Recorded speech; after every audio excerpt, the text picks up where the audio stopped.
ఆలకించి నమ్మడవెల్ల అంత వింతగా కల్లో ఆనందలాల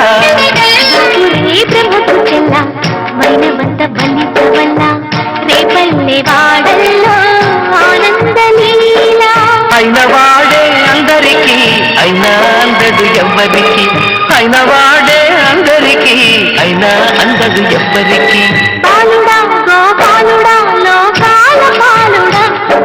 తెలిసేది ఎలా ఎలా చాంగుఫల తెలిసేది ఎలా ఎలా చాంగుఫల ఔరా అమ్మక చెల్ల ఆలకించి నమ్మడవెల్ల అంత వింతగా ఆనందలాల